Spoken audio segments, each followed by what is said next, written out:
Hey everyone, Keenan Gray here from DyeStat.com, bringing you another edition of DyeStat Discussions. Just days away from the Bank of America Chicago Marathon, and making his marathon debut after just announcing his Brooks NIL signing, Creed Thompson, a standout from BYU, who we just actually talked about it, not going to be competing this cross country season, but will have eligibility for indoor and outdoor in his final year in a BYU uniform. But a nice little way to kickstart the fall season with a marathon and one of the fastest marathons in the entire world. So, Creed, really appreciate your time, man. Yeah, thanks for having me. Let's talk about first the Brooks NIL signing and how that came about because you have your former teammate Casey Klinger, who did that just last year, and then of course signed professionally with Brooks, and now you're the latest BYU athlete to do so. Yeah, it's super cool having Casey kind of be able to tell him about me and kind of vouch for me and my skills. And um, he's been like a super great mentor for me and my best friend. So yeah, it's been super cool. Yeah. But for you, for an NIL signing, what does this mean for you in this, this day and age of college sports?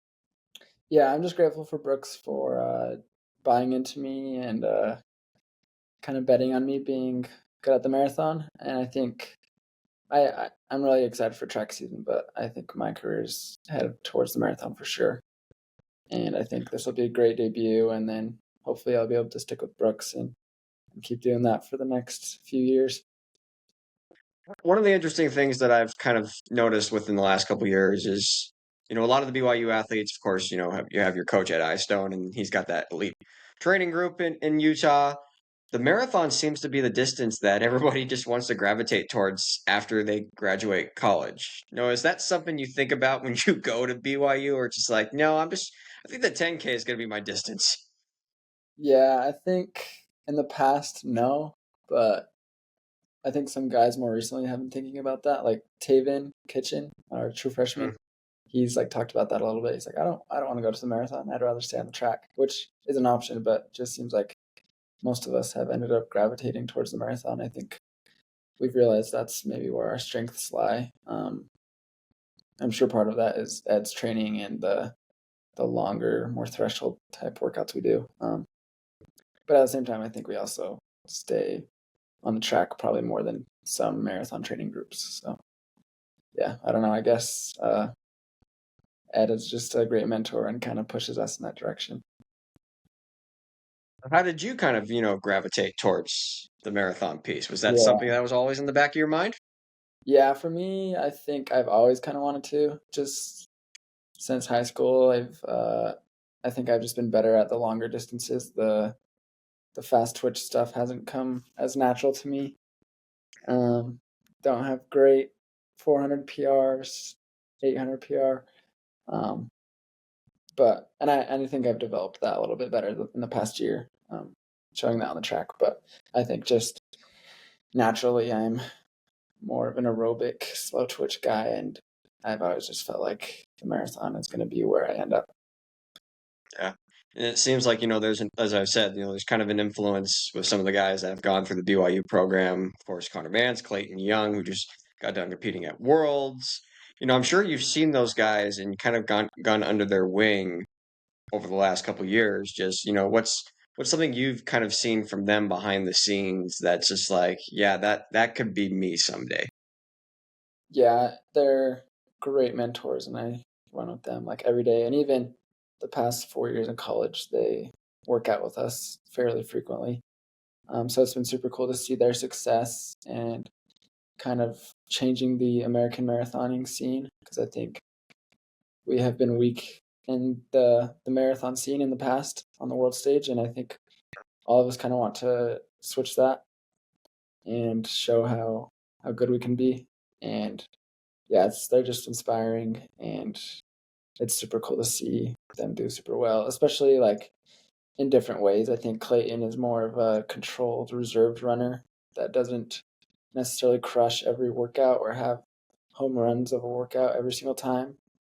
And he can still show up on race day and run really well. And then obviously Mance is the opposite. He's crushing every workout. He's just so tough. And then does the same thing in the race. So it's super cool to see both sides to that, and super cool to start building this big marathoning group. And it seems like it's just getting bigger by the day, with like Kira D'Amato joining us, Emily Venters joining us, like so many awesome marathoners wanting to be coached by Ed, and it's super awesome. Why is it that people gravitate towards Ed, and what is it about him as a coach that, he gets the best out of his student athletes, or athletes, I guess, at the professional level? I think watching some of Dan Michalski's interviews after the U.S. Championships and the World Championships, he just joined our training group, and obviously he's a steepler, but he still meets up with us fairly often for workouts and runs with us every recovery day. And what I liked what he was saying in his interviews about how we don't do anything like special. Ed doesn't have some secret sauce that makes us all really good at running. Doesn't have some secret workout or mileage plan. It's just the culture that we've built with him, and the bonds that we've built together that I think really push us to be our best selves. And just, I think having that brotherhood and that accountability especially is the key to having a good training group and showing everyone how good they can be on their true potential. And different people bring various things to the table, but like Conner Mantz is obviously the huge big dog that's inspiring, and other people bring other things to the table. But I think it's just the culture and the brotherhood that we built. When Ed was recruiting you, what was that interaction like when you were still a senior or a junior in high school and just having those conversations some odd 4 or 5 years ago? Yeah, it was funny because Isaac Wood, right before I was getting recruited, Isaac Wood was the director of ops, and he would do all the recruiting. And then he left to get a different job, and then Ed kind of had to take over the recruiting. So I think that was a little bit new to him, and he wasn't super comfortable with that. It's kind of a running joke on the team that if he called you more than like twice in the recruiting process, then that means you're doing good, because a lot of people in Utah are just expected to come to BYU. It's like, oh, they're members of our faith. Obviously, they're going to come run for BYU because we're the best. And we've lost some recruits by making that assumption, not giving them enough attention. But I think Ed really saw my potential for the longer distances, because I didn't have any great track PRs in high school. I ran like 4:15 and 9:10, which those are good, but for like that wouldn't make it on the team anymore. That wouldn't even be close to getting me recruited, but to BYU anymore. But I think he saw how good I was on the grass, and that I wasn't fully developed yet. I was still I was a late bloomer. I was still growing. He saw that I could be really good one day, and it was super cool that he kind of had that future in mind, not just looking purely at my times. And the same can be said about many athletes, like James Corrigan. He didn't have great accolades in high school, but coach saw his potential, and obviously he's an Olympian now. So I think that's one really good part about Ed, is that he doesn't just look at the raw numbers; he looks at potential. Well, I think, another good example is Kenneth Rooks. And I actually had the pleasure of watching Kenneth Rooks in high school because I'm from the same state as Kenneth. So I got to see him, race at College Place High School in Walla Walla. And, obviously really good for, his classification in the state of Washington. But never would have imagined that he would be an Olympic silver medalist when it's all done. So I know you said there's no secret sauce, but it seems like there's something that just, Ed Iser is able to get into, whether it's your head or, able to develop you as an athlete. I'm sure there's got to be something that able to click you guys. Yeah, for sure. And I think that something is just the culture. And other schools have it. NAU has it. And just like showing that they can develop athletes. NAU is great at developing athletes. BYU is great at developing athletes. But yeah, like I said, there's no crazy workout that we do that makes us super good. But I think it's just the consistency and the team culture that Ed is so good at keeping on his team. Well, when you get a bunch of guys together too, like that's nice to have a training group. I mean, when you have guys pretty much on the same playing field as perfect example is that 2024 team this last fall. I mean, it seemed like, any of you guys could have been your number one, number two, number three, number four, any given day, just because you guys were all right there with each other, which I do Mm-hmm. want to talk about. Just, that how historically, not only the fact that you guys swept it, both the men's and women's teams, but this seemed like it was coming for a long time that this BYU men's team, this group has been together for a while. Mm-hmm. Casey, the joke is he's been around for what 1,000 years on the BYU team, and he finally, is able to lead you guys to a national title. So, what was that fall like for you guys, and just, kind of just everything coming together at the right time in Madison? Yeah, for sure. I think Casey, from an outsider's perspective, people, always bag on him for, oh, get a job, you're so old, blah, blah, blah. But he truly has sacrificed so much for this team. He's the best teammate ever. And he easily could have gone and chased his dreams and gone pro earlier, or he could have been trying to crush every workout and not bring us up with him. But every single workout, he would maybe go a little easier each rep and then add on like 2 extra reps. Maybe we'd be doing 10 by K and he'd be like, all right, I'll go with you guys. I'll help you guys out, help us be the best runners we can be. And then he'll add on an extra rep or so.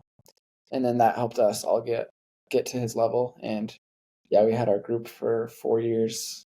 Casey, Aiden, Troutner, Joey Noakes, me and Davin, Lucas Bonds.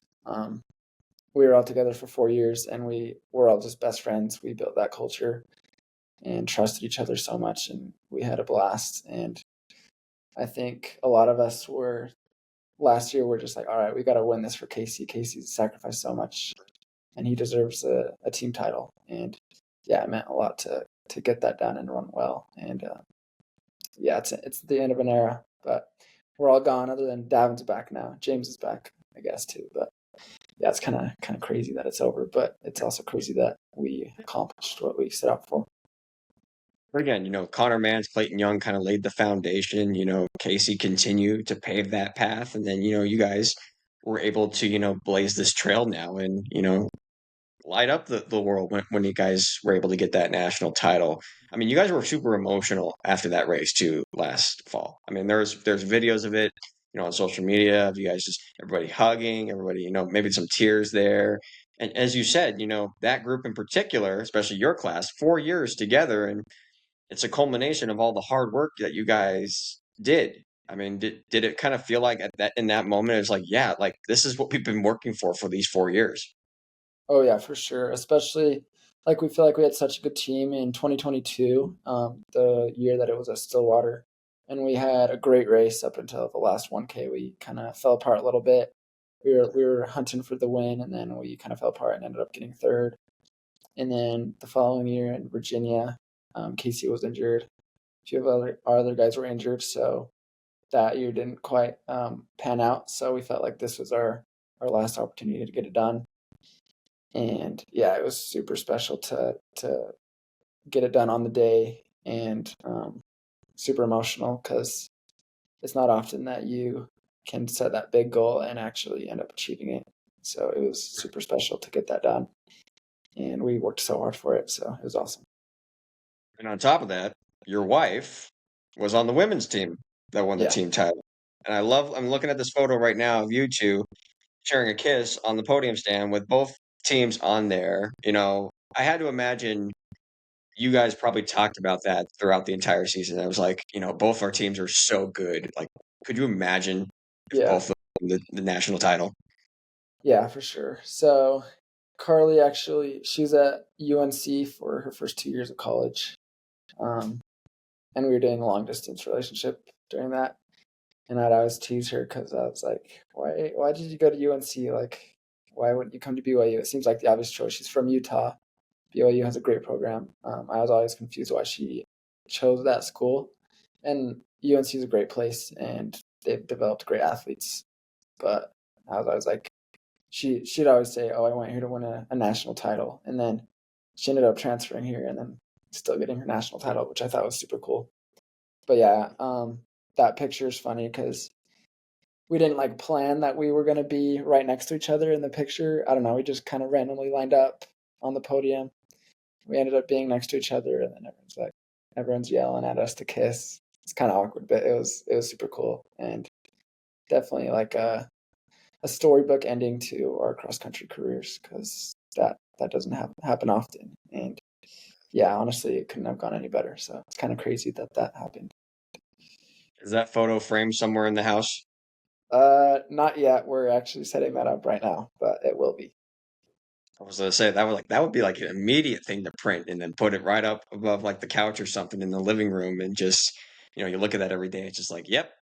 And when you have your future kids, you're like, yep, mom and dad did that one day. We did Yeah. that back in the day. Yep. So, but I was actually talking with Coach Taylor a couple weeks ago, just about the whole year for Mhm. BYU, in just terms of the women's team, both indoor, outdoor, and I guess cross country, had a great year. The men continue to have a really, really good year. I mean, you were one of 5 athletes that earned All-American honors in all 3 of those sports last year. I mean, that's got to mean something in a way that, it's special. Like Mhm. not very many athletes were able to accomplish what you did last year. So, is there a lot of gratitude? Is there a lot of like, props to yourself? I mean, what is it for you to win 3 All-American honors in 3 different sports? Yeah, I think um, me and my twin brother Davin have kind of struggled a lot with injuries, particularly over track season for whatever reason. And it's the same injury every time. So it's been really frustrating all of college, kind of having my cross country season, getting hurt during track, being healthy for cross country again, getting hurt during track. So it was super, and I got hurt again after the nationals this year, but I caught it early and I was able to only like take 4 or 5 weeks off. But it was so stressful. I was like, oh dang, like I might not have an indoor season again.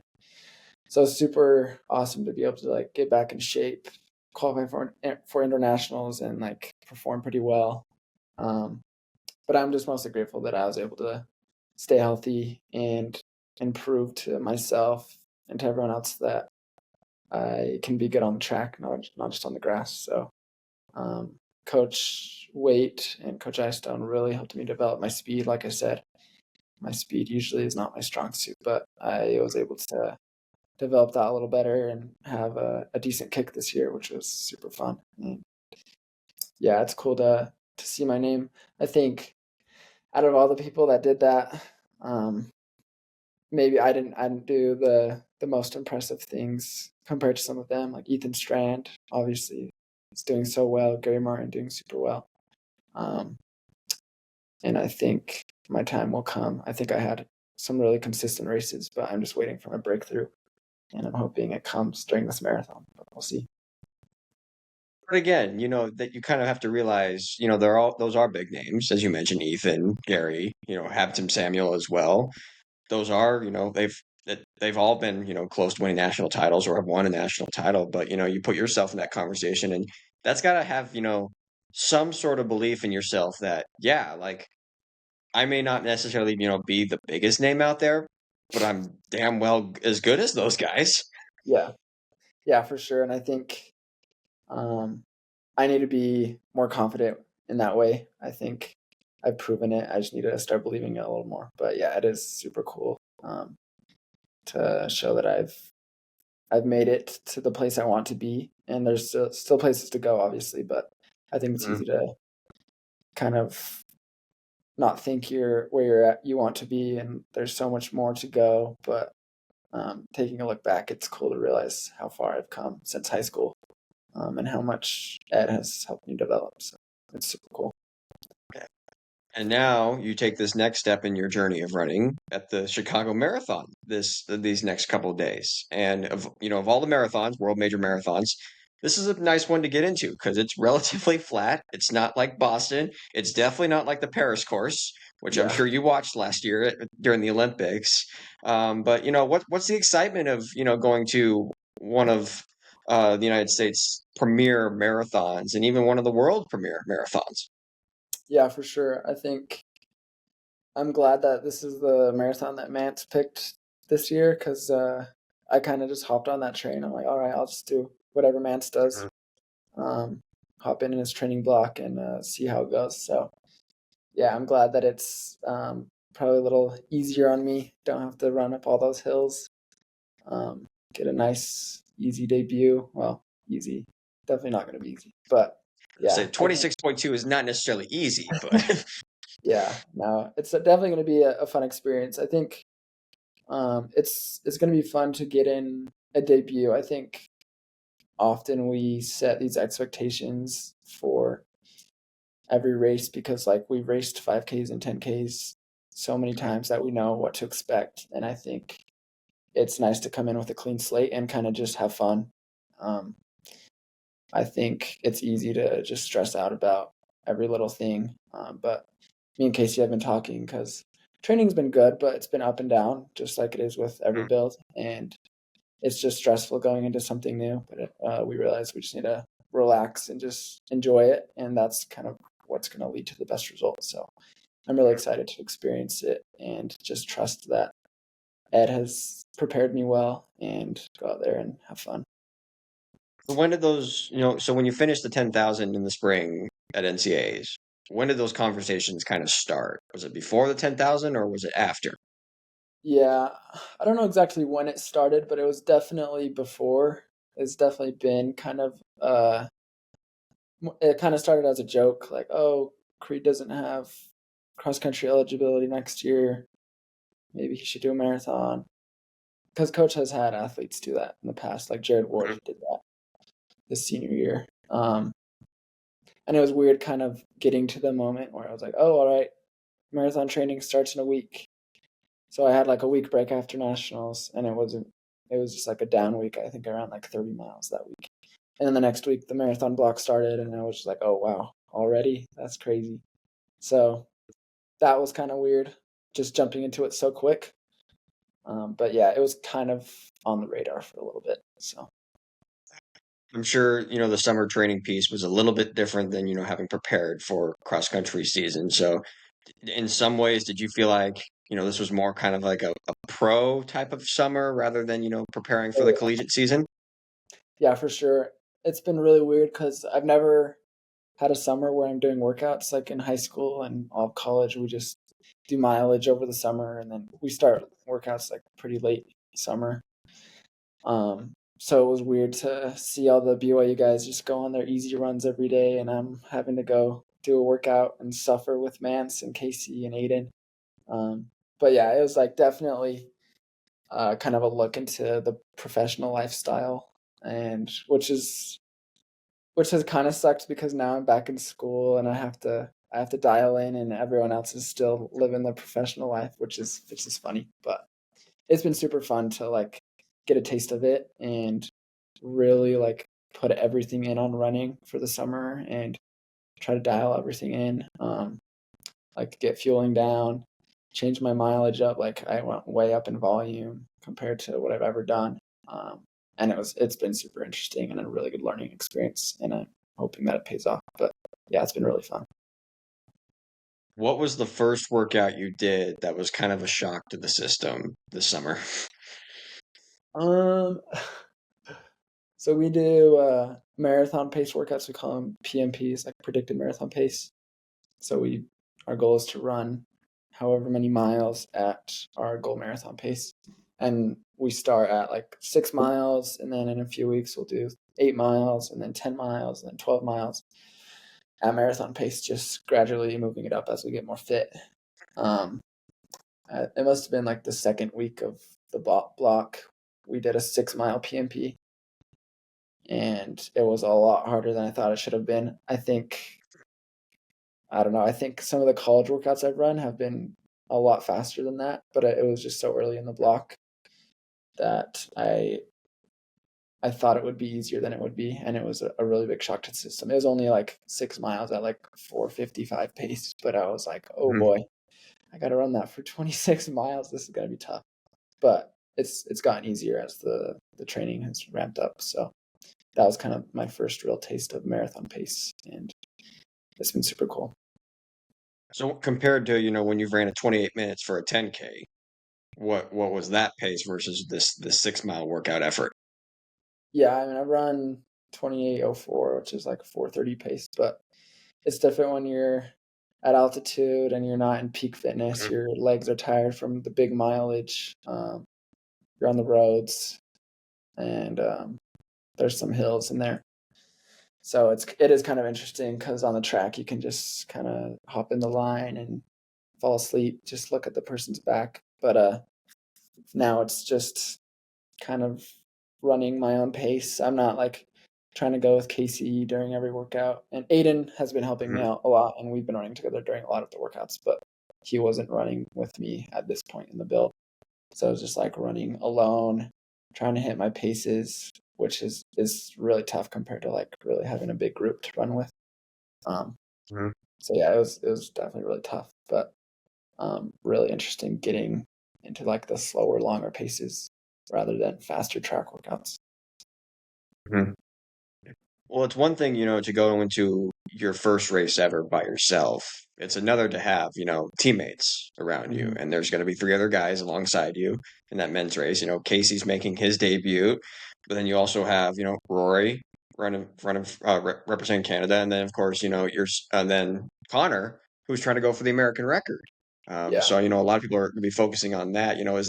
Is that comforting knowing that, you got guys around you, and even though everyone's going to be kind of at different places, that, we're all going to be traveling together. We're all going to be staying in the same hotel. We're all going to be doing the same routine. Like this is a nice start for me for my marathon debut. Yeah, for sure. And like in a way, it just feels like a travel trip in college, just going to each other's rooms and playing board games and whatnot. So it's super comforting to have people to know and to hang out with. And Ed's been around the block. He's done everything, so he's been really Mhm. helpful with getting things set up and telling me what to do and giving me advice for my workouts and paces and fueling and whatnot. So, but yeah, it's super nice to just have a group to rely on rather than kind of being in the dark. So now you've had, these months, these weeks of trainings leading up to this race. What does your fitness tell you that you could throw down on October 12th? Yeah. I was hoping, I don't know, I wasn't hoping you wouldn't ask that question, but that's a tough question to answer. Um, the build's definitely been really hard. I think I've been trying to figure things out. Some workouts have gone really well, some workouts have gone really bad. But the main takeaway I have from the build is that long runs have been really good. Um, we usually do like a little bit of a pickup during the long run at marathon pace. We're a little bit faster. Those have been feeling really good. So I think I'm fit, and I think if all the pieces come together, I think sub 209 is in the cards. But I think kind of the goal that me and Coach Eystone have been going over is, I think, hopefully running sub 210 at the least. So that'd be Mhm. super cool. But I mean, it's the marathon and there's such a big range of outcomes. So it's so hard to say what could happen. Like maybe on a perfect day, I run 208 low, or maybe on a really bad day, I run 213. I don't know. Like Mhm. the marathon, there's so many things that can go right and so many things that can go wrong. Mhm. But I've been super lucky to have Conner and Clayton to give me the fueling tips and the training tips to hopefully like expedite that process a little bit and help me have hopefully a cleaner debut than most people have. So I'm excited, and I think I'm going to shoot for 209 pace through halfway and then kind of see what happens. Yeah. I also I mean, the other thing I was thinking more so about, time is great. And time's honestly irrelevant when it comes to, marathon courses because they're all different. But Yeah. my thought is like, being this your debut, just finish the race. Yeah. Like that's the biggest thing is you want to, go be able to go into that type of race. And again, the expectations you have some for yourself. You may throw them out the door once the race gets going into it. You just want to finish the race. I gotta assume that's probably number one for you. Yeah. And I think the thing that Coach Eystone keeps telling me is that like there's no pressure for me. Like I can run the marathon and whatever happens, I'm gonna come back for track season. And he thinks that this marathon block will just prepare me really well for the coming track season. And he thinks that it'll really help me get to another level of fitness because the athletes he's had in the past that have done that, like Jared Ward, have really made a big jump in fitness after doing that. And he did that himself in college. I think he ran a marathon his junior year of college, and he said he really felt like he made a jump after that. So that would be super cool to be able to do that as well. So it's nice to not have like all the pressure of I have to perform well, because really the main focus is finishing out my eligibility and then focusing on the marathon after that. But right now, track is probably the main focus. Yeah. The easy question I could ask you next is about Connor, and I could easily just ask you, do you think he's going to break the American record in the marathon? What I'm going to ask you instead is, what have you seen at practice that makes you believe that he's going to break the American record? Yeah, so it's interesting going to this pro scene and training with all the pros because coach has no mercy on us compared to the college guys. Like in college, we have really good workouts, we have really hard workouts, but coach is a little more in tune with us and will maybe like change the workout to be a little easier if we're feeling tired, and our long runs are pretty chill usually. But with the pros, he has a little bit less of that mercy because the marathon's all about running on tired legs. And if you're tired, so be it. Sometimes we'll cut a workout a little short if we're feeling really beat up, but we have super fast long runs as well. So it's been really interesting to just see how tough the training is. And to Mantz's credit, it's just crazy how hard he can go every single workout, like for 16 weeks. Like it's so impressive. I don't know how he does it. Like just crushes every single workout, and even his bad days are really, really good. And there's been days where everyone's just super tired and fatigued, and everyone maybe has kind of a rough workout compared to expectations. But Mantz is always higher up on his times than maybe everyone else comparatively, because he's just so tough and just can crank it out no matter how tired he is. So I've seen him do some pretty disgusting things this build, and he's public with it on Strava, so anyone can go look and see on Strava. But we did an 8-mile PMP a few weeks ago, 8 miles at goal marathon pace, and coach really wanted us to like make sure we're going marathon pace and not any faster for the first little bit, to really just dial that in, practice fueling during that so we can prime our stomachs as well. And he said, if you feel really good, you can go a little bit faster the last mile. And Mantz ran like a 4:17 his last mile on the roads at altitude, which is just crazy. So he's fit, and I don't know exactly how he's feeling about it, if he is thinking he's the fittest he's ever been, or if he's thinking maybe it's not possible. I don't know. I'm sure he's always believing in himself and thinking that he's going to go for it no matter what. He's Mantz. He's always going to put himself out there and try to do his best. So I don't know.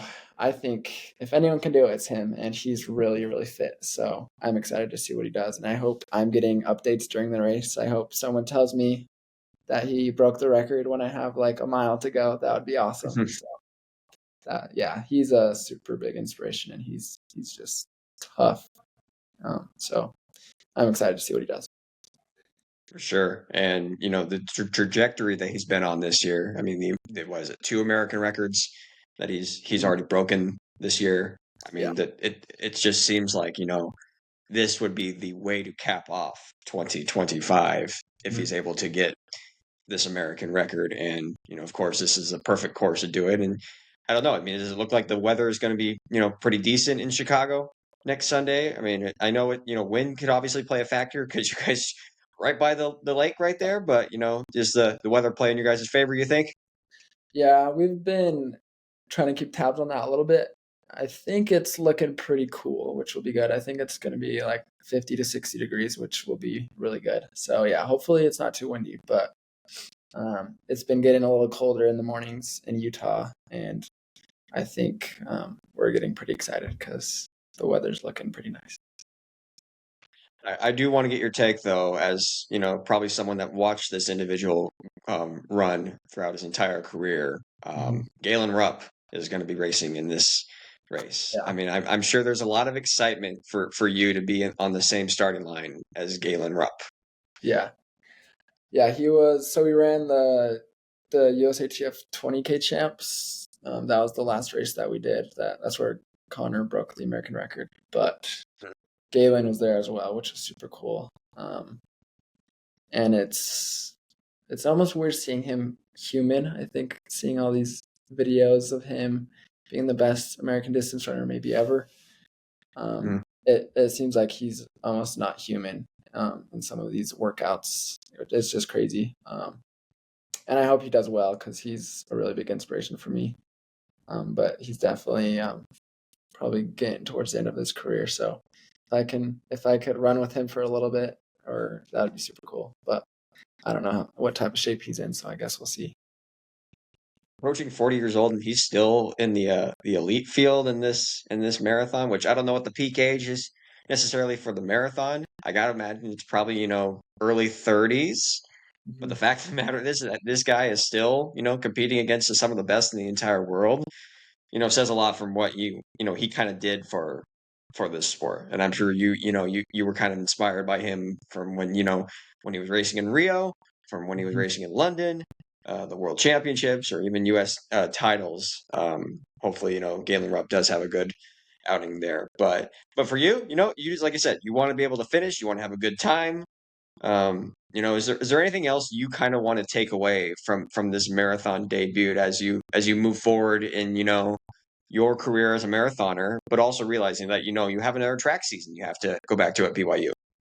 Yeah, I think just learning a lot. I think the marathon is an event where you really need to get a feel for it before you really excel at it. And I think we've seen that with Connor and Clayton. Like Clayton has talked to me multiple times about how his first few years of being a pro, he never really put it together during a marathon. And Connor had a great first few marathons, but like I think we've seen him take that step to another level now. So I think I really need to just soak in all the information I can from this marathon and um, help that will help me learn for the coming marathons, just with fueling and preparation and whatnot. So I think that's the main thing is learning a lot from the experience and then hopefully taking a lot of that fitness and using it during the track season.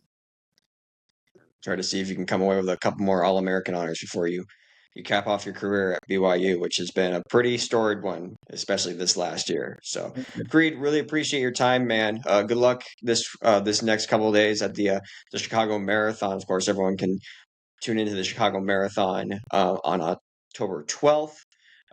Great opportunity to not only watch Creed make his debut, but also potentially to see if Conner Mantz can break the American record in the marathon distance. So, Creed, really appreciate your time, man. Good luck in Chicago. Thanks, bro. Appreciate it.